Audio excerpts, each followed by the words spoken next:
I've always had trouble sleeping at night. Noises have disturbed me my whole life. I found out years ago that I have hypersensitive hearing, picking up all sorts of background noises. They couldn't fix it, only recommend the obvious techniques to mask the problem. Not that I hadn't tried those already. Earmuffs, listening to music, and even things like meditation. None of it worked. In fact, it seemed to make it worse. It made her more desperate. I hear her most nights. No one else can. Why does she come to me? There's always the dread of lying there each night in the dark silence, anticipating when she'll come and when I'll hear her again. She usually likes to wait until I'm drifting to sleep, so that I jump back to the sound of her there. Most of the time it begins with a faint crying. She tells me that she wants to make it end.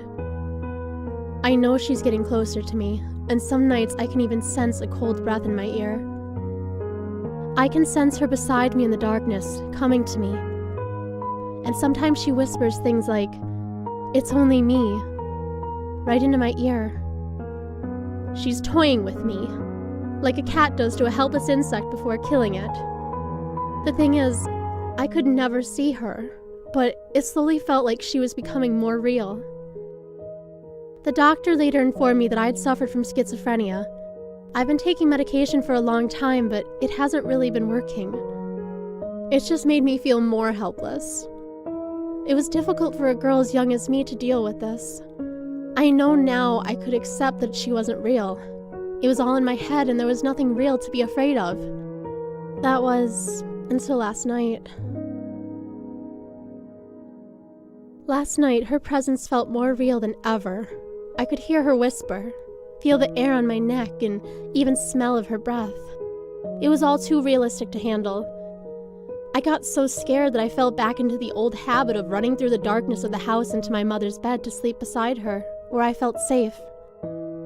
Now that I was older, I knew she was hoping that I'd grown out of this phase, although I'd only stopped doing it because it made her sad, and I didn't want her to be disappointed in me anymore. She was all I had. If I had the choice, I would be in there beside her every night without fail. I knew my mother had been awoken by me, probably more saddened that I had resorted to old ways when she thought the medication had been helping me. But it wasn't helping. I had just lied all this time to keep her happy and let her sleep in peace. I curled up in bed beside her and began to sob quietly. My mom looked uncomfortable from all the noise I made and began stirring under the sheet. So I whispered in her ear, "It's only me."